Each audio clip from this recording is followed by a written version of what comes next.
এই বছৰ যি ৰিক্ৰুটমেন্ট হয়ে আছে অৰ্থাৎ 10 মে তাৰিখে যি শিক্ষকৰ নিযুক্তি হব 10 মে তাৰিখে যি হেলথ ডিপাৰ্টমেন্টৰ নিযুক্তি হব 10 মে তাৰিখে যি পুলিশৰ নিযুক্তি হব 10 মে তাৰিখে যি থাৰ্ড গ্ৰেড আৰু ফোৰ্থ গ্ৰেডৰ নিযুক্তি হব প্ৰথমবাৰৰ বাবে অসমৰ আমি 3% চাকৰি পোনপটীয়াভাৱে ৰিজাৰ্ভেশন কৰিছো ইয়াৰ পিছত প্ৰত্যেকজন শ্ৰমিকক আমি এটা নগদ ধনু দিম আৰু নেক্সট 3 বছৰ দি থাকিম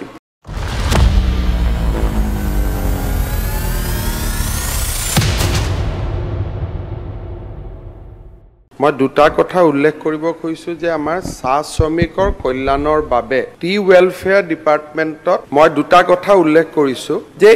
এই বছৰ যি ৰিক্ৰুটমেন্ট হৈ আছে অৰ্থাৎ 10 মে তাৰিখে যি শিক্ষকৰ নিযুক্তি হব 10 মে তাৰিখে যি হেলথ ডিপাৰ্টমেন্টৰ নিযুক্তি হব 10 মে তাৰিখে যি পুলিশৰ নিযুক্তি হব 10 মে তাৰিখে যি থাৰ্ড গ্ৰেড আৰু ফোৰ্থ গ্ৰেডৰ নিযুক্তি হব প্ৰথমবাৰৰ বাবে অসমৰ চাহ বাগিচাত বা আদিবাসী সমাজৰ বাবে আমি 3% চাকৰি পোনপটীয়াভাৱে ৰিজাৰ্ভেশন কৰিছো যেটো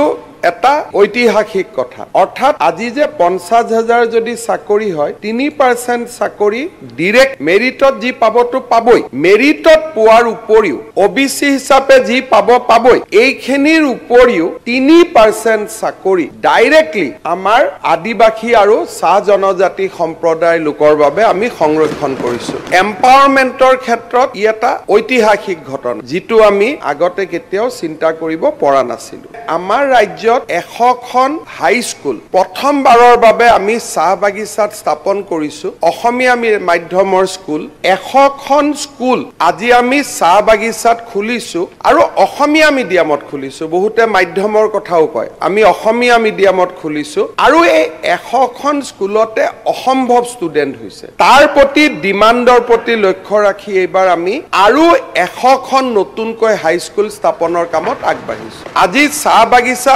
সম্প্ৰদায়ৰ কাৰণে 200খন স্কুল আমাৰ স্থাপনৰ কাম আগবাঢ়িছে আৰু এই বছৰৰ মানে আমি অহা জানুৱাৰী মাহত আমি শেষ কৰিম এই বছৰ আমি সিদ্ধান্ত লৈছো চাহ বাগিচাৰ ভিতৰত আমি 10খন নতুনকৈ কলেজ কৰিব গৈ আছো যেটো এক্সক্লুসিভলি টি গাৰ্ডেন ডমিনেটেড এৰিয়াত আৰম্ভ হ'ব যোৱাবাৰ সদনত আলোচনা হৈছিল যে চাহ বাগিচাৰ শ্ৰমিকে ইলেক্ট্ৰিচিটি ডিউজ দিব পৰা নাই আমি 150 কোটি টকা তেওঁলোকৰ হৈ ইলেক্ট্ৰিচিটি ডিউজ দি বকেয়া যিমান আছে হিমানখিনি আমি তেওঁলোকক মাৰি দিয়াৰ বাবে আমি এটা সিদ্ধান্ত ললো আৰু এই সিদ্ধান্ত ইতিমধ্যে আমি ৰূপায়ণ কৰিলো চাহ বাগিচাৰ লাইনৰ মাটিখিনিৰ মালিক আমি বাগিচাৰ শ্ৰমিকক কৰি যে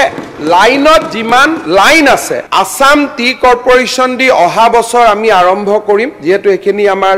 লো হ্যাঙ্গিং ফ্ৰুটস বুলি কয় যিখিনি আমি লগতে কৰি দিব পাৰো আমি চাহ বাগিচাৰ শ্ৰমিক যি লাইনত আছে এই লাইনৰ মাটিৰ মালিক বাগিচাৰ মালিক তেওঁলোকৰ পৰা আমি আনি এই চাহ বাগিচাৰ মাটিৰ মালিক লাইনৰ মালিক আমি বাগিচাৰ শ্ৰমিকক কৰিব পাৰিম তেতিয়া লাইনখিনি আমি পঞ্চায়ত হিচাপত আজি বুলে সোলাৰ লাইট কালি বুলে ৰাস্তা কালি বুলে প্ৰধানমন্ত্ৰী আৱাস যোজনাৰ ঘৰ আমি ইয়াক এটা কলনী লৈকে আমি ৰূপান্তৰ কৰিব পাৰিম নৱেম্বৰ মাহত আমি সৰু সজাই ষ্টেডিয়ামত আমি 8000 ছোৱালীৰ জুমুৰ গোৱা লৰা ছোৱালীৰে আমি ইয়াত জুমুৰ প্ৰদৰ্শন কৰিম 9000 ছোৱালী একেলগে জুমুৰ প্ৰদৰ্শন কৰিব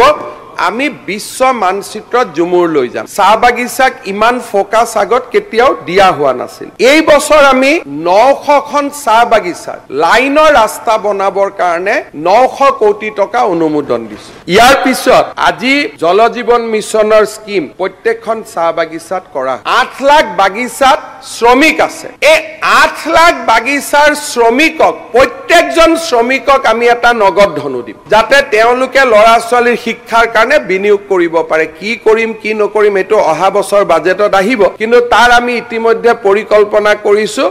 যে 8 লাখ বাগিচাৰ শ্ৰমিকক আমি একেলগে দিম আৰু নেক্সট 3 বছৰ দি থাকিম যাতে যেতিয়ালৈকে লাইন এটা দৰিদ্ৰতাৰ কবলৰ পৰা তেওঁলোক মুক্ত হৈ ওলাই আহিব নোৱাৰে